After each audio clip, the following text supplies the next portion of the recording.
Let me ask you something. What makes a study phenomenological? What is phenomenology anyway? And what makes it valuable for medical education research? My name is Mario Veen, and in this episode we will discuss a paper I co-authored with Chris Rietmeijer. It's called Phenomenological Research in Health Professions Education, Tunneling from Both Ends.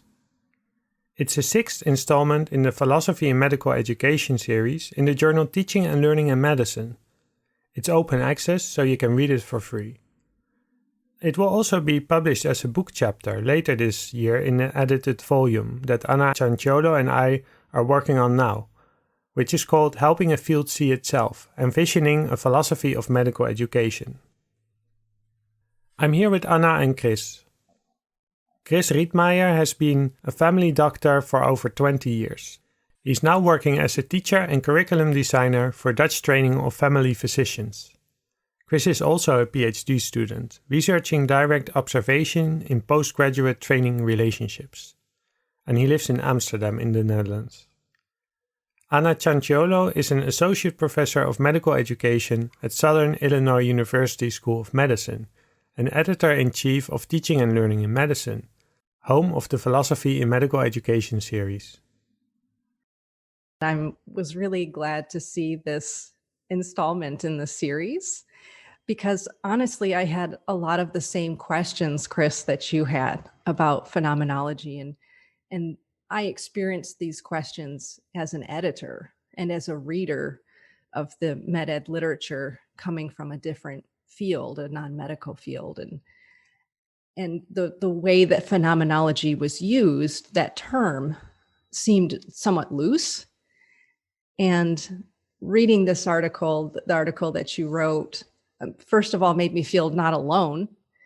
And second, it was edifying in terms of starting to sort out what exactly phenomenology means and what its implications are for how we do research and how we read research as well. Well, thank you. It's nice to hear that because it's nice, but just like you say, it's nice to have some recognition of where I was when I started this. That I felt the same as you. That I hadn't done anything in phenomenology before I started this study on patients' experiences in direct observation situations. And it was just like I said in the article, it was just my supervisor who suggested to take a phenomenological approach.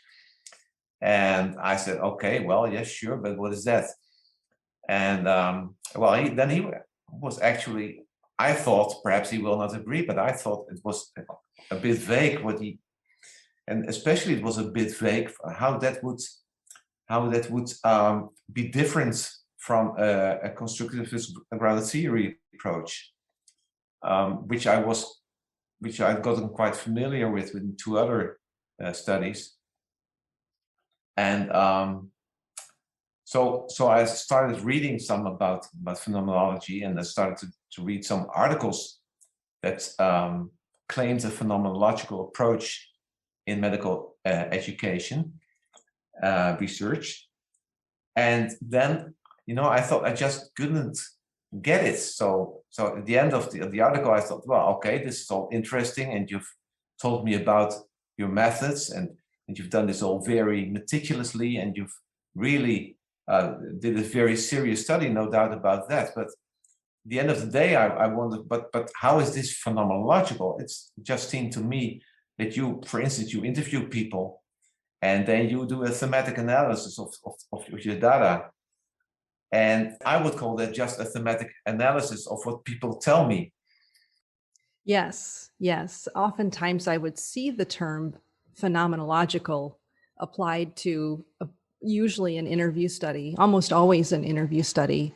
Mm-hmm. And I would find myself wondering, why did they label this study phenomenological? I don't see anything about it that's different from interview studies that were not labeled as such.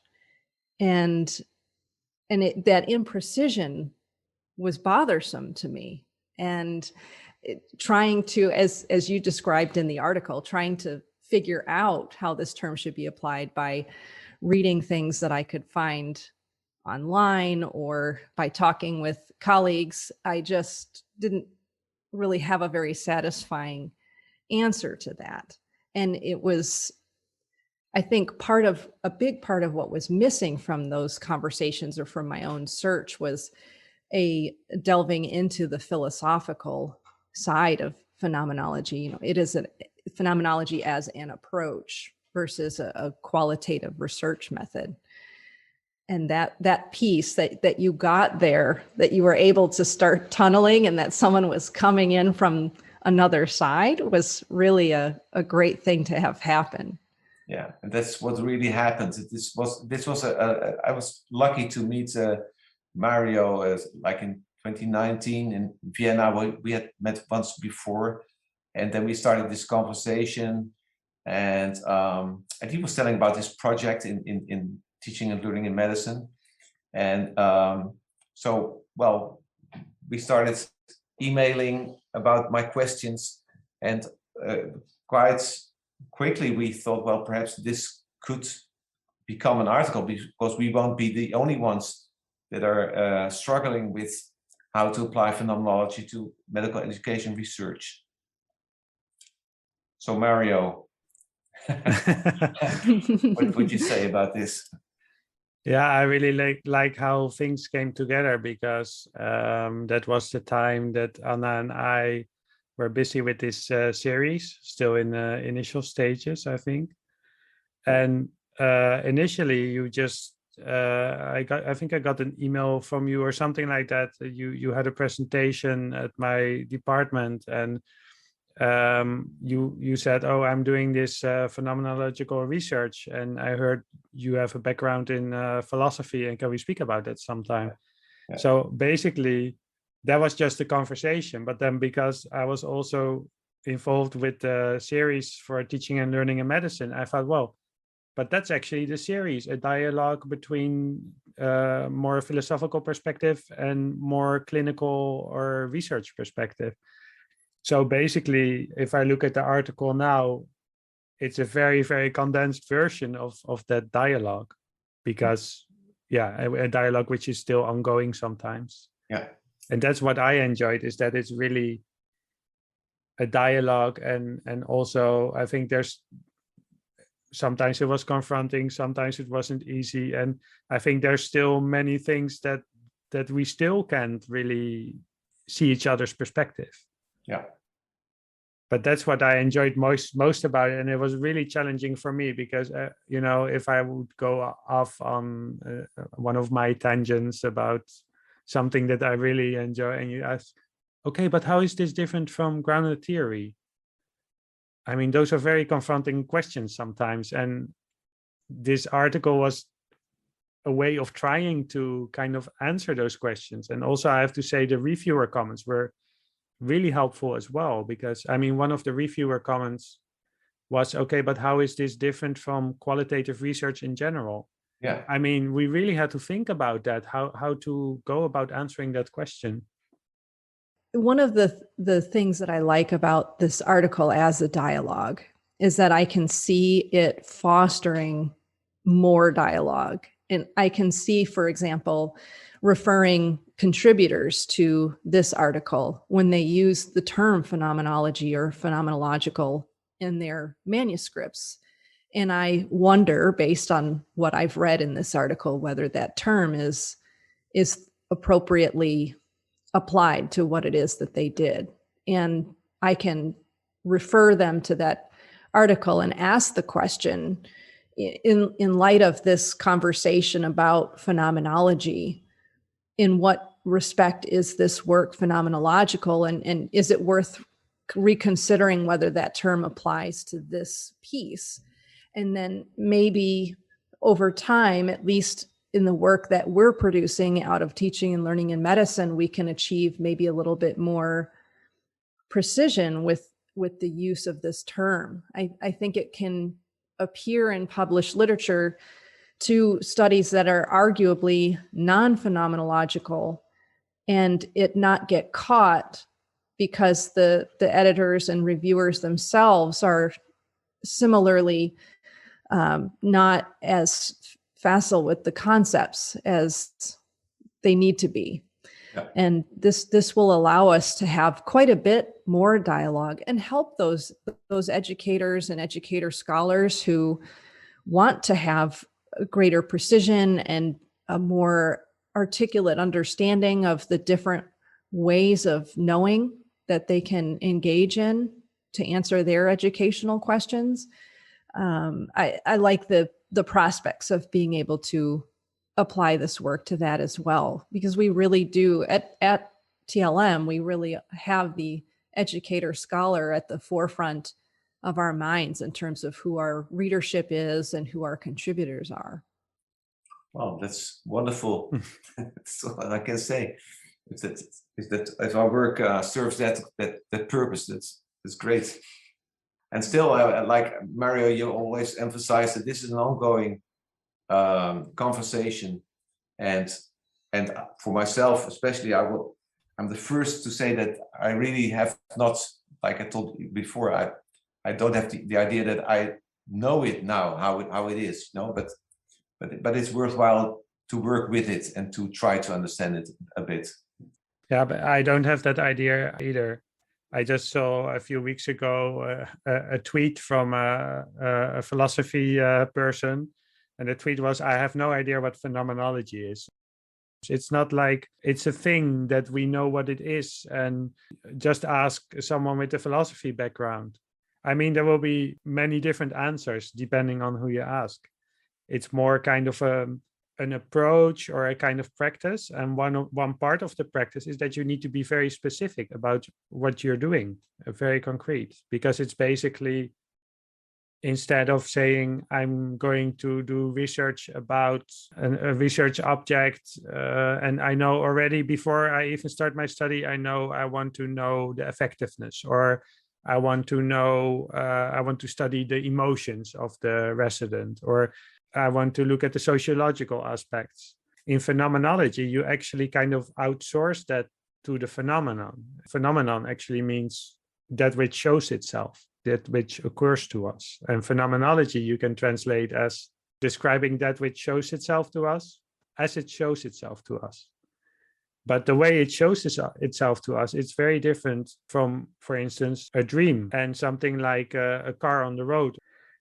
It really depends on what you're studying, what your research method is like. And that's a very strange thing that I still find hard to express, because you can't really have a stepwise approach until you know what phenomenon you're studying.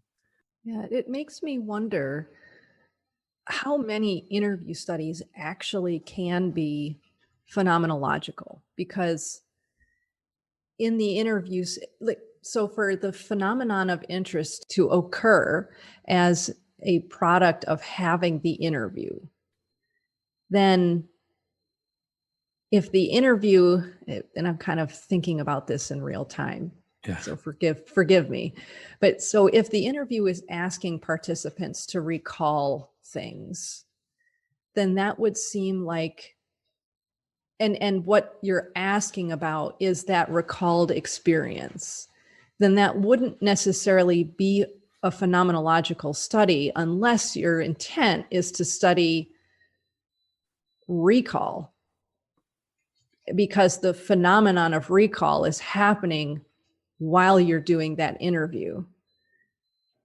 And that is most often not the purpose of an interview study, because you're actually trying to get at that experience that you're asking somebody to recall. Does that make sense? Yeah, Marije van Braak wrote an article about that, which was about video stimulated interviewing. So, or video stimulated recall, as it's often called. So there she's interviewing people about an education session that they were part of.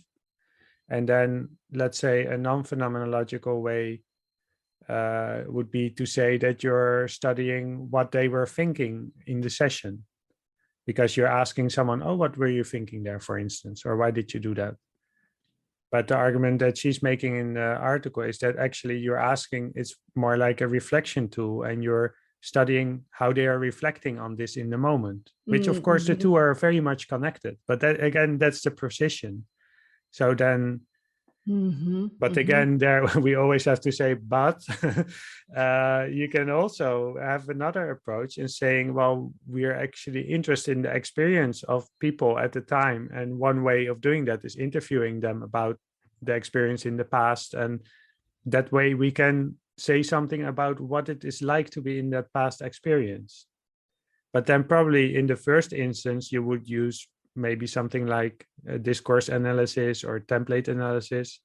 In the second case, you might use interpretive phenomenology or another kind of method. And I think both are valid ways of approaching something phenomenologically, as long as you're precise about what phenomenon you're studying. In the first case, you're studying, let's say, how do people construct the value of this education session? In the second case, maybe you're studying how do people experience that education session. This goes into more other dangerous territory of things like triangulation.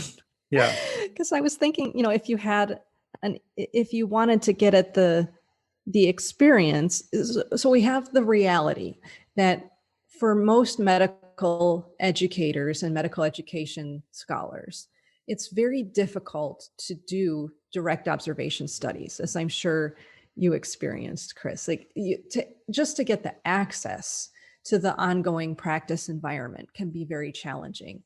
And then to secure the time to do the observational study and so forth can be very challenging. And even stimulated recall studies can be infeasible for a lot of medical education researchers. And I think that's a reason why we see so many interview studies. And so my thought was going to, as you were talking, Mario, was how to conduct that interview study in a way that is going to be true to the philosophical approach of phenomenology, recognizing that this interview is a post hoc experience, and B, its own constructed phenomenon. And so then I started thinking, well, maybe you could collect other forms of data that might help you approach the experience, that lived experience, from different angles. But is that just triangulation with another label with all of its concerns intact? I think that Chris's research is a really good example of that, because he's interested in this direct observation. But actually, yeah, maybe you could speak a little bit about that, because you're looking at it from different perspectives. Yes, we started with two constructive graduate theory studies with focus groups with residents and focus groups with supervisors. And then we wanted to investigate the third perspective, which is the patient who is in the same room when this is happening. These were direct observation of patient care situations. And so we did the third study, we did these interviews with the patient, which we tried to do in a phenomenological way. And I have to think about this article of Höfting and Martini. They did some work on phenomenological interviewing.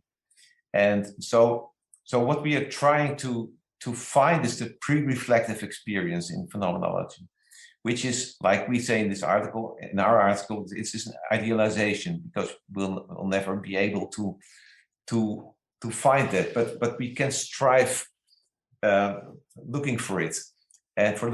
And so what Höfting says is that you interview the patient. First of all, you know that you will never know what people think, but you will only know what people say that they think or say that they feel. That's for one thing. That's of course so. And to bring them to also, he says that the pre-reflective experience is not something that you can dig up and try to get out of the ground like an archaeologist and make sure that it doesn't get, that it keeps intact and so on. It is something, Höfting says, the pre-reflective experience is something that we co-create in the interview. It is, and to get as close as possible, he says you have to keep asking about the how of the experience. So how was it? Who sat where? Who shook hands with whom? And then what happens? And how did that make you feel? And then what? So you want to get a quite a factual idea of what happens, and then you start wondering when you have done some interviews. So you start wondering what are the recurring patterns that we see.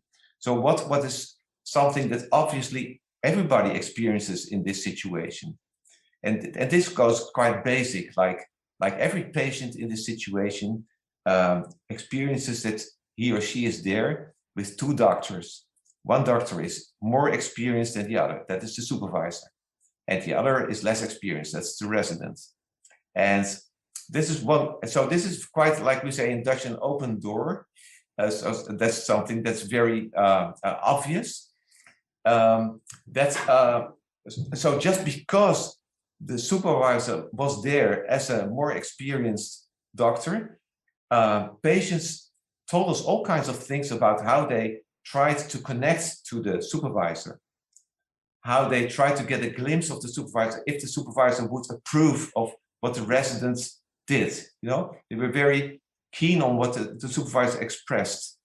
And so I think that perhaps we could call like an essence of the experience, that you are there with these two doctors, of which one is more experienced than the other, which makes you feel or makes you do things as a patient. And so I think, well, perhaps we could call that like a pre-reflective experience. This is just there, and this connects to you as a patient, but perhaps you're there with lots of worries about your health, or perhaps not so, and then it will resonate differently. But you will have this more experienced and this less experienced doctor. And that's the situation that you're experiencing. So does that make sense to you, Anna? Yes. Yes. It's a very different style. I will need to read about phenomenological interviewing, because it makes sense that there would be a style of probing with the interviewee, and a style of collecting data around that to get at the crystal at the center of everyone's experience. And it's an area of work that I've just never studied. I come from a quantitative psychology background, and have only sort of come at qualitative work from a very different angle, from human factors research, where we did a lot of things like stimulated recall, cognitive task analysis, tacit knowledge elicitation. Those were the kinds of methods, qualitative-ish methods that we used in human factors. And then working on conversation analysis with Tim Koshman, who was in our department at the time that I was a junior in the department. And so my understanding is less educated by the academe than it is by learning through experience. No, same here. I think that part of the confusion with phenomenology is, like in an example like this, what Chris just explained, I think is a very integral way of translating a viewpoint of phenomenological philosophy to a research practice. And then it makes sense to say, well, I'm doing, I don't know what the method is called, but I'm doing phenomenology according to this person or that person. But there are many other different ways of doing it. So that's the confusion, because this comes from a phenomenological approach. And this approach, I mean, you just mentioned conversation analysis, and maybe most conversation analysis wouldn't agree with me, but for me, that's a really good example of a phenomenological approach. And even quantitative methods could be as well, because of course, phenomenology is often, we see it as studying experiences and trying to get as close as possible to it. So like what Chris explained, when you're interviewing someone about the situation, one of the first things they do is they start evaluating. They start giving their opinion, and then you kind of in your interview, but where did you sit? And so you really try to get to that situation. But then you're clear about what are you interested in. I want to get as close as possible how you, another person that is not me, what it was like to be in that situation. And then interviewing this way is a way to get at that. If we look at conversation analysis, it's almost the opposite side of that. Conversation analysis say, okay, let's record a directed observation situation, for instance. And then we transcribe the recording with all the intonations and the pauses and all the details of the interaction. And then what we're now going to do is very precisely describe what happens in the interaction with the question, why this now? Why here a silence?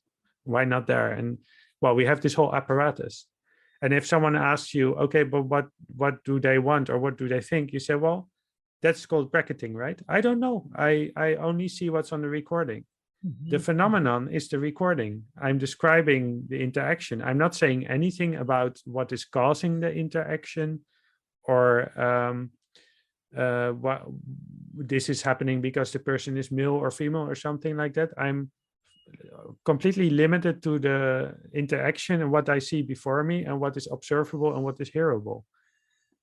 And those are both phenomenological approaches. And then let's just to have a third counterpoint is like if you look closer at the phenomenology in philosophy, and this is one of the major problems I have with how phenomenology is translated to a research method, is that phenomenology is about, I don't know, in English you can say phenomenological in the sense that only the person who experiences it. For instance, pain, right? Pain, only if I hurt, only I can feel my pain. So that's my phenomenological perspective. And no one else but me can feel my pain. And what philosophers have done, like Husserl and Heidegger and Sartre and others, they have really in detail described these kind of experiences like pain, but also like, I don't know, you're alone in a room and someone comes in, or boredom, or all those kind of things. But then you say, well, what do I have access to? If I want to describe experience, I only have access to the things that I experience. So I'm going to describe those experiences. And those are three. In the first instance, you try to get as close to as possible to another person's, let's say, experience, viewpoint, frame of mind. In the second one, you bracket that. You say, I only describe what they do and what they say. And in the third one, you only focus on what you have direct access to, which is your own experience. And those are all, I mean, for me, from my perspective, those are all great examples of phenomenology.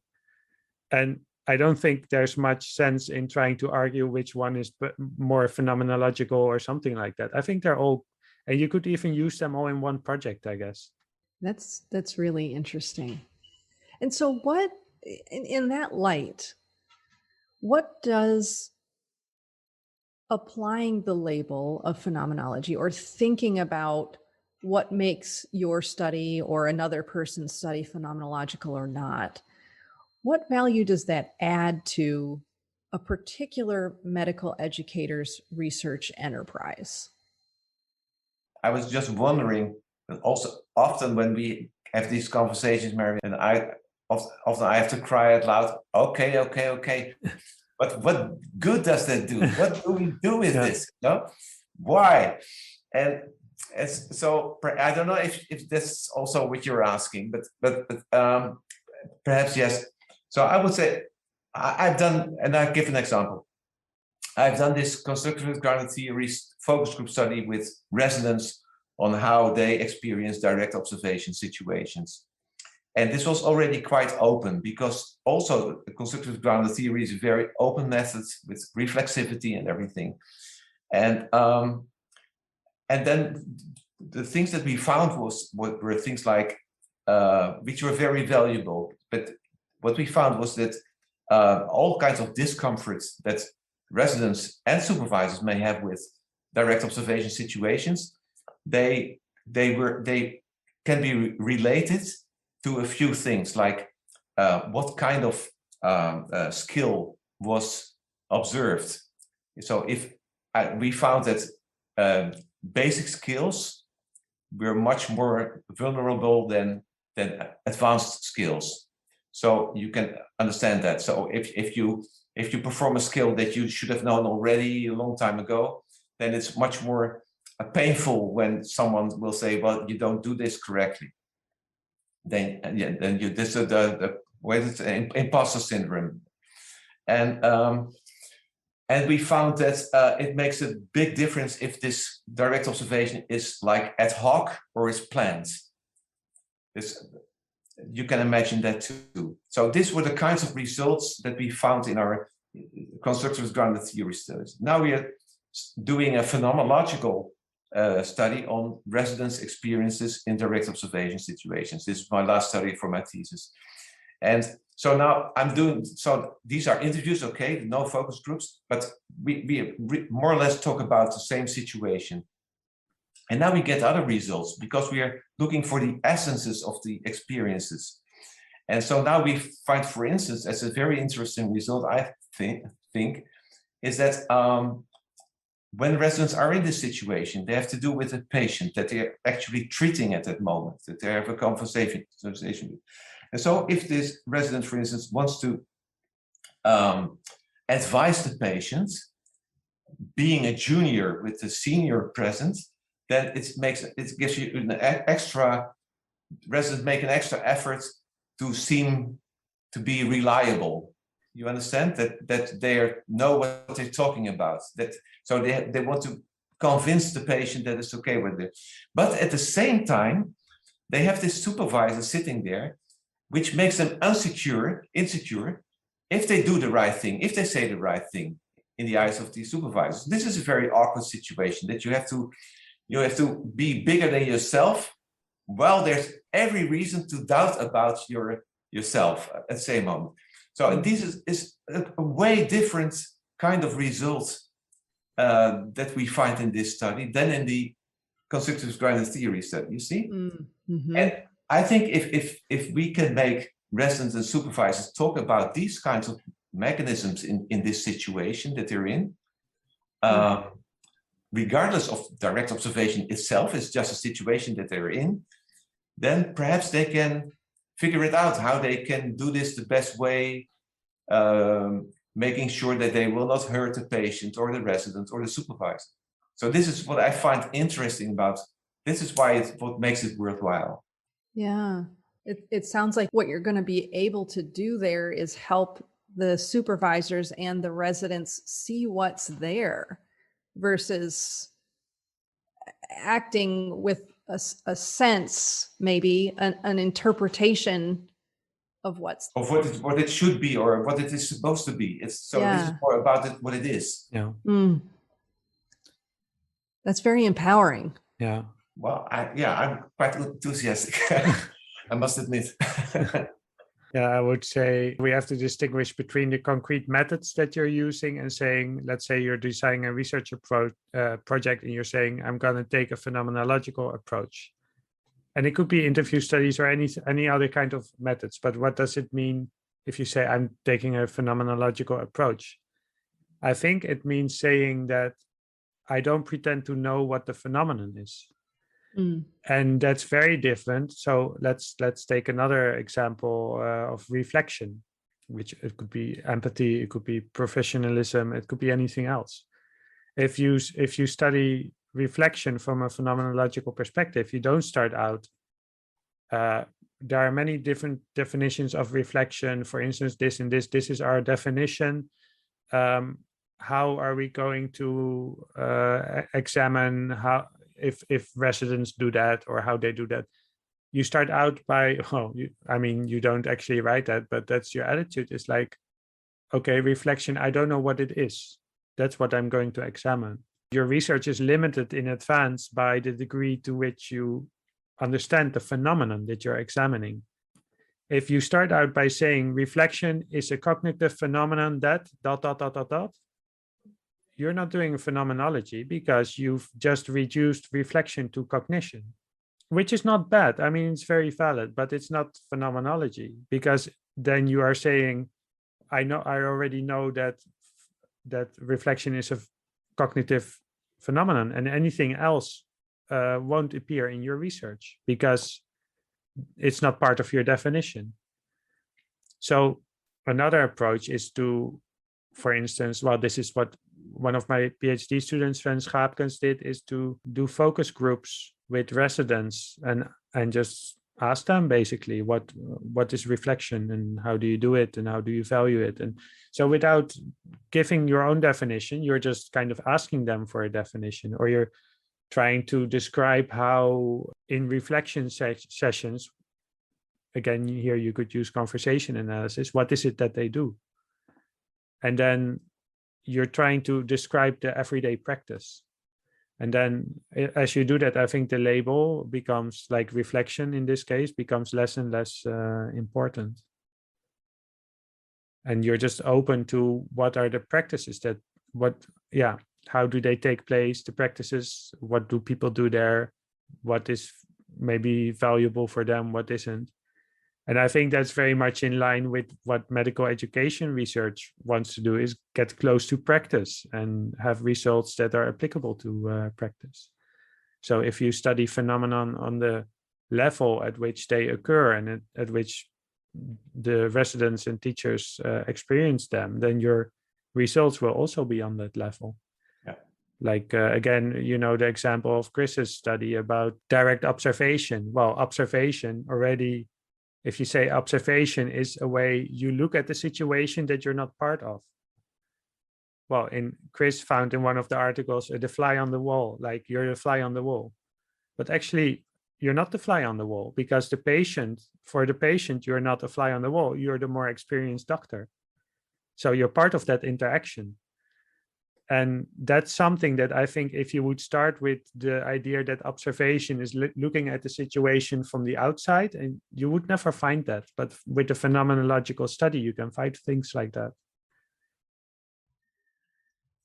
So I've got two thoughts that have come to mind. And one is, if we're going to say, we're going to scope what we're looking at by saying, we're going to study what reflection is, or what happens during a reflection session, are we not already imposing a phenomenon onto that experience? And it makes me recall conversations that Tim and I would have when we were doing conversation analysis around, it was during a PBL, a problem-based learning tutor group session. And it was the second session that was following the self-directed learning that the students had pursued in order to address learning issues that they had identified in the first session of the PBL tutorial. And where our interest was, how does this group reconstitute a learning issue after self-directed learning, together as a group? And we really struggled, because calling the interaction that they were having as reconstituting a learning issue was putting a layer on it that a strict conversation analyst would never approve of. So the thought I have is, if we say that we're studying reflection, are we already sort of departing a little bit from the phenomenological approach? Well, exactly that. I mean, exactly. Not if this, what you're just saying now, would be the next step. Saying, well, actually, why do we even call it reflection? Right. So there's this, I mean, it's one of my favorite articles, even though it's about archival research, and I haven't done anything with that, by Tambuku.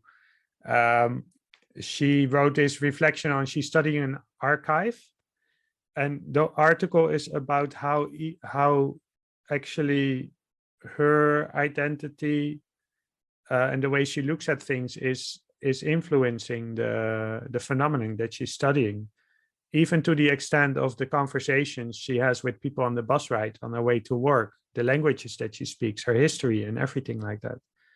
So, I mean, it's very fundamental point, but for a phenomenology, you are part of the research. You are part of the research apparatus, and even the research methods that you are using are shaping the phenomenon.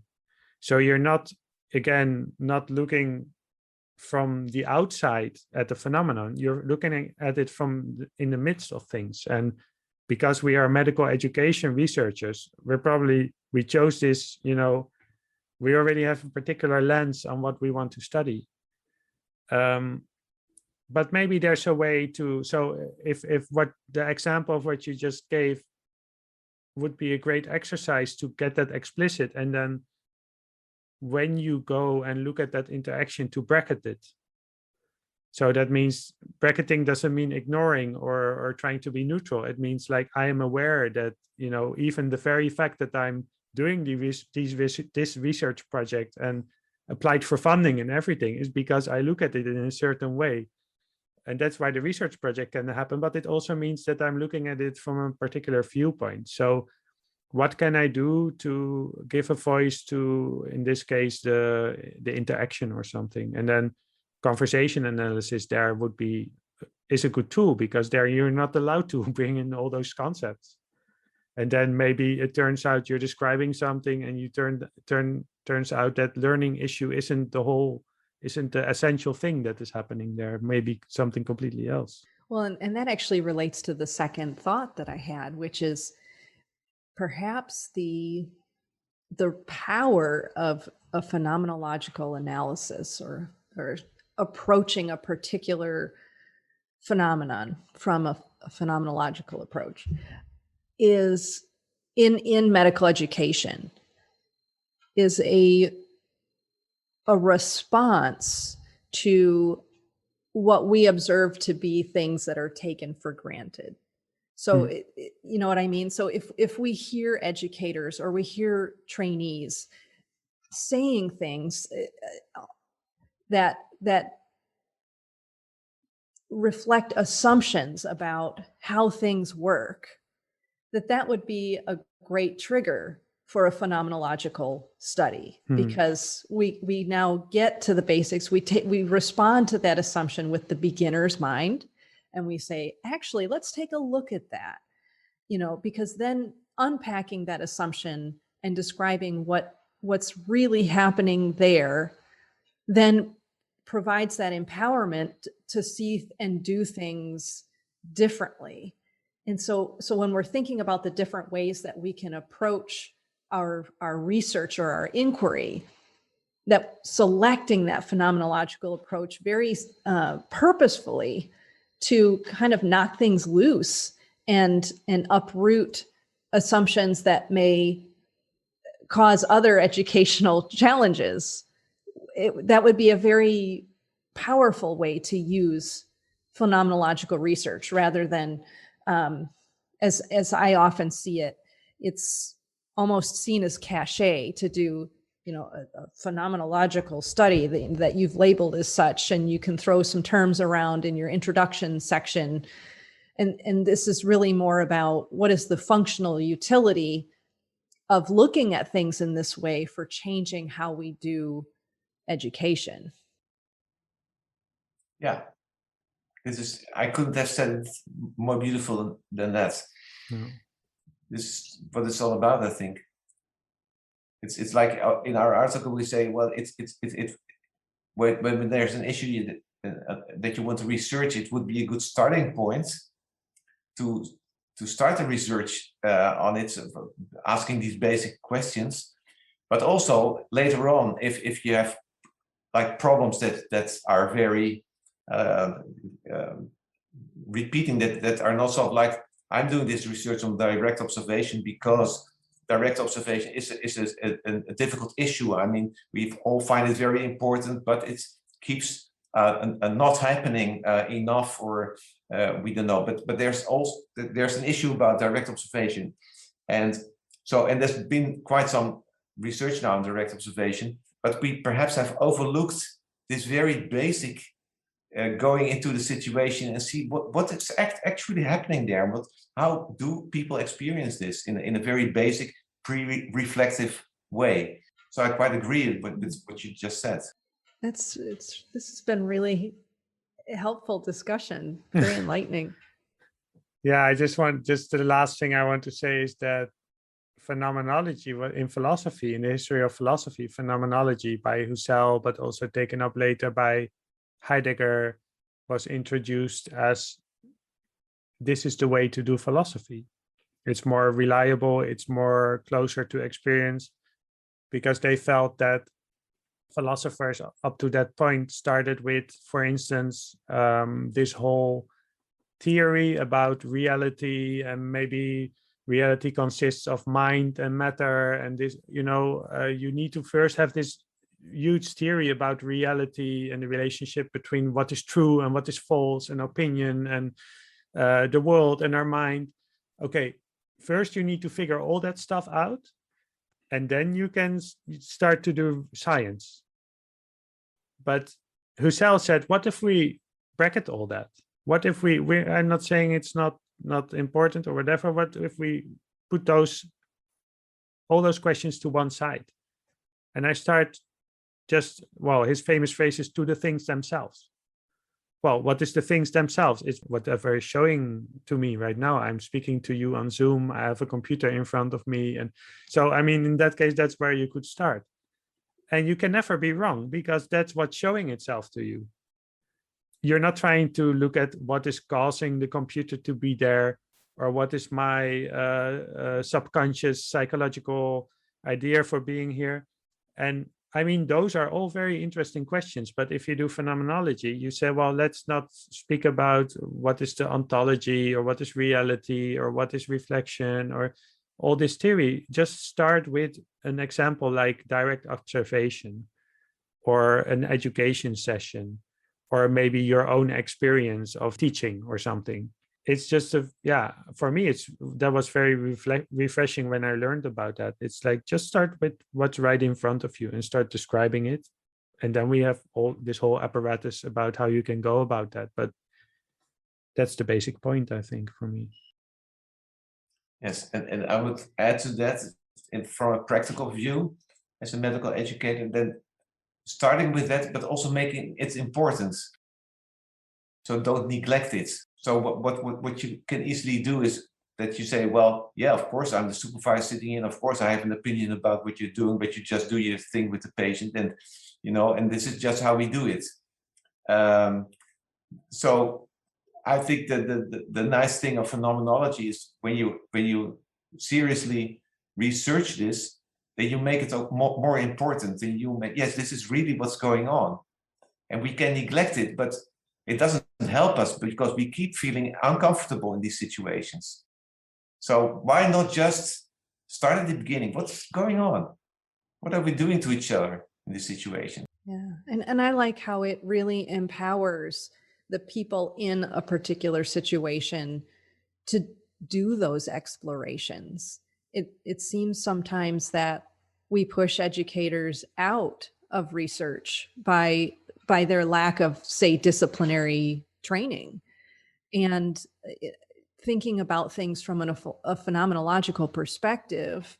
It really, and I'm overusing the word, but it empowers their eyes, their lens, their senses to understand what's happening to them, and to share with others what is happening to them. And that, I think, is a really exciting aspect of thinking about things from a phenomenological approach. That's wonderful. Well, thanks. I mean, it's great because I had a discussion with Chris for a while. Then we wrote this article. Then we had this dialogue with the reviewers and with the editor. And now we have this other discussion. And I think that's the great thing. It's an ongoing discussion, right? So I hope people enjoy the article, but also realize that that's just where we are at the moment. And maybe in 1 or 2 years, we might have different insights. Yes, this will go on. Yeah, indeed. Yeah. Should we say anything about the book, Anna? I don't know. Should we?